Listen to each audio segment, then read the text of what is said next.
Hey everyone, this episode is for anybody in survival mode. So if you are in survival mode,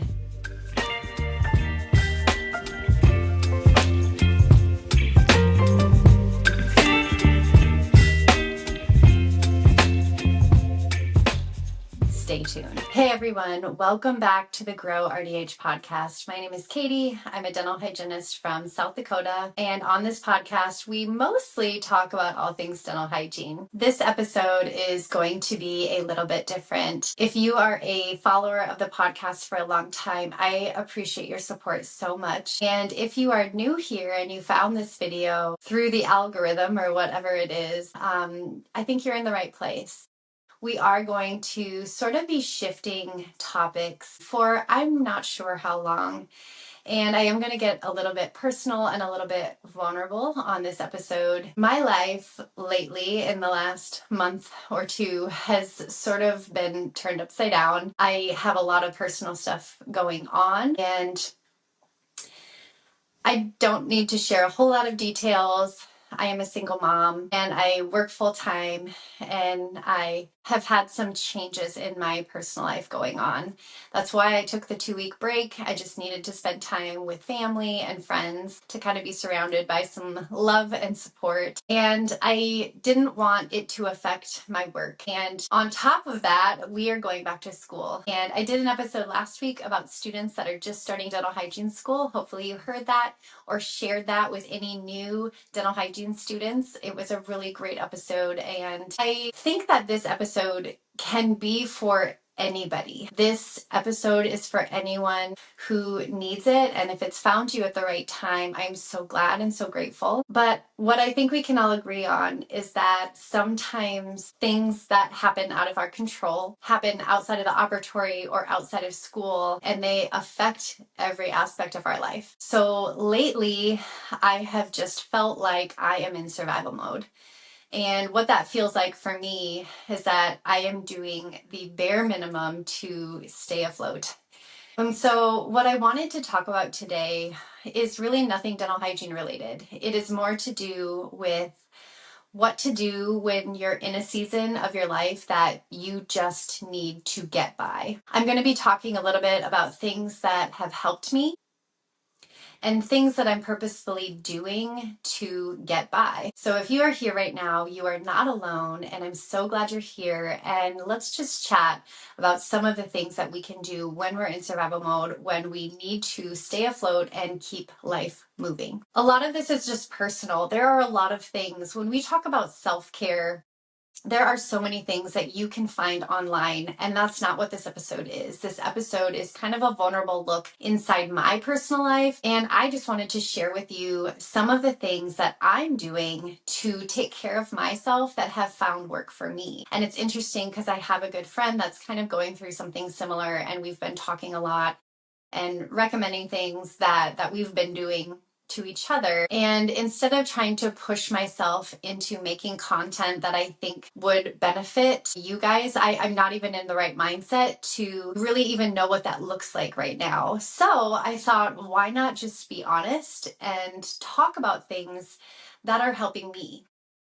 So this episode is very personal. These are just things that for me in my life, this is what is helping me right now. The first thing I want to talk about is taking care of my physical body. The number one thing that I have been doing very routinely is taking a girl shower. And when I say like a full body shower, I mean a long, intensive shower. It's not just quick, get in, wash your hair, wash your body, get out. It is taking time, exfoliating, really making sure I'm taking care of my skincare. I'm doing a lot of skincare lately. I'm doing a lot of just skin, full body exfoliating, dry brushing, oil. And what that does for me and what it might do for you is even though lots of other things don't feel good right now, I can feel good about my body. Like I feel good in my own skin.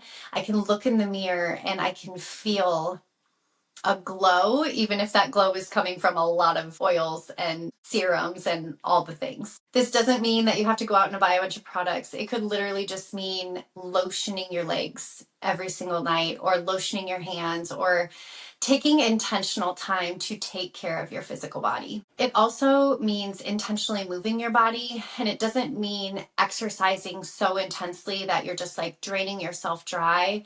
But I have made a very strong rule that every morning I'm getting up and doing yoga, and it's not intense yoga. It's like Sarah Beth 10 minutes stretching. But what I've noticed is that when I don't do that, I just don't feel as good like midday. When I do it, my muscles feel loose. I feel better physically. And it's just been really important for me to keep that physical part of myself feeling good. So that's tip number one. Please take care of your physical body. The next thing is taking care of your mental wellness. And this may be an unpopular opinion, but my highlight of my night, when I've got all my schoolwork done and all the kids are in bed, I have been binge watching TV, which may or may not be good. I don't know. Maybe it's kind of a habit that I don't want to get super far into, but a couple of new shows came out. I've been so excited to watch the new season of Wednesday. I binge watched that. I also binge watched Blind Spot. I had been wanting to get into that, and I just hadn't had the time, or I never took the time. And so I binge watched Blind Spot for a while until Wednesday came out, and then I watched Wednesday. But what this has done for me is it's just given me a scheduled release. And by scheduled, I mean no, I don't do it while the kids are awake. I spend my time with them. But for me, it's an intentional release. It's an intentional, like, I have something to look forward to where I know I can just shut my brain off, even if it's just for an hour, it's just for an episode. And I look forward to that because then my mind isn't running in 500 million different directions, and I can just rest and focus just on the one show that is just giving me a little bit of an escape at the current time. This could look like other things too. If you're really not into TV, that's fine. It could look like maybe scheduling yourself a time where you get to go on TikTok and just doom scroll for a little bit. It could be a night out. Maybe your local pub has like Wing Wednesday and you just schedule you're going out for wings or something, a treat. It's a treat for yourself. It is a way to just allow yourself that scheduled time of rest. And I think it's really important because it gives you something to look forward to. And right now, that is really what I need. I need time to know that I don't have to be worrying. So that's the second tip. Prioritize your mental wellness by scheduling rest for your brain. The third tip is during periods of time where you are in survival mode, I, for myself, think that it's really important to simplify my expectations for myself. I am a very high achieving, high intensity, production based person. I think that I was probably taught from a very young age that you are what you produce. And I've really had to teach myself through therapy. I have gone through therapy and worked through this. So it's taken time for me to get there. Simplifying the expectations that I put on myself and I put on my productivity is really important for me.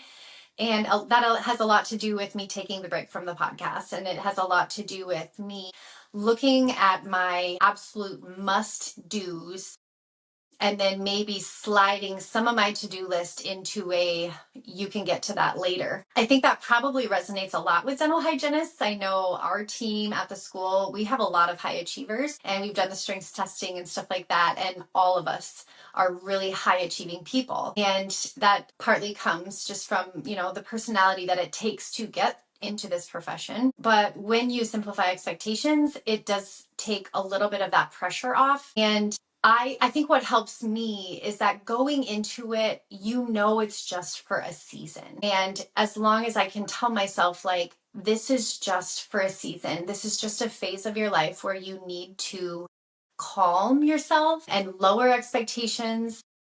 And as long as I can tell myself, like, you will come out of this, you will make it through this dark period, And when you come out, you can amp that productivity up. But right now, you just really have to prioritize and be able to let things go that do need to be let go. The fourth and final tip that I'm going to talk about tonight is finding small joys and sort of romanticizing your life. This could be during the day, finding something that you can romanticize as being a treat or being intentional about doing things that you enjoy or having things you enjoy. Maybe I know for me this is so silly and probably not the best for my overall health, but a large fountain Diet Coke from McDonald's. That is something that I treat myself to, especially like we went back to school on Monday and there's a McDonald's right by campus.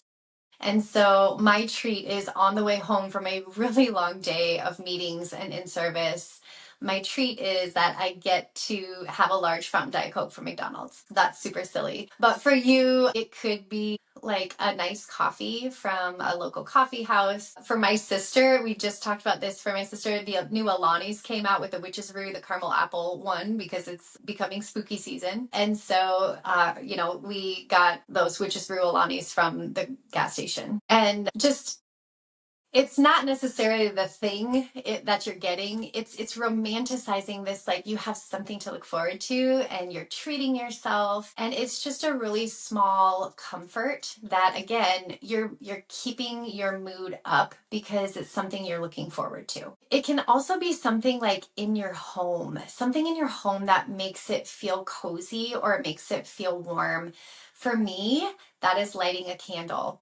Just last weekend when we were grocery shopping for the week, I bought myself 4 brand new candles, and it was such a treat to myself. And there is something about, for me, this is personal, there's something for me about just being in a home where everything is quiet and clean and then having a candle lit or a candle burning. It feels good and cozy, and it's very, very comforting to me. So even if you can find something like that in your house, something that makes your home feel romantic or makes your home feel warm and welcoming, can really go a long way in lifting your mood. And it could even be just like making sure that your kitchen counter is cleaned off at the end of supper, or putting your kitchen to bed, I think they call it. And it just means like having a clean space is comforting to some people. So that's what I mean when I say just romanticizing your life and making sure that you are prioritizing making everything around you feel good, even when you don't feel good. And even when you are sort of in this dark place, you are creating a surrounding around yourself that feels good and warm. And for me, when you find those little like micro joys or micro moments, it just makes you feel more normal. It makes you feel more like human again. It pulls you out of your fog, and it really like grounds you into what normalcy should mean for you in your life. And those are my tips. Those are the things that I'm doing. Now, if you are in survival mode as well and you found this video with your algorithm, I would love to hear from you what you do when you're in survival mode. What are some of the small things? Sometimes just writing them down makes you remember them and makes you want to go do them. If you are in that place, just remember that survival mode does not last forever, that we will get out of this, we will come out of this. And a lot of the times there are things that happen to us that we need to be able to heal from. A lot of the times they're lessons, they are moments that are okay because we are resilient and we can deal with hard things. If we never had to deal with dark times and we never had to deal with problems,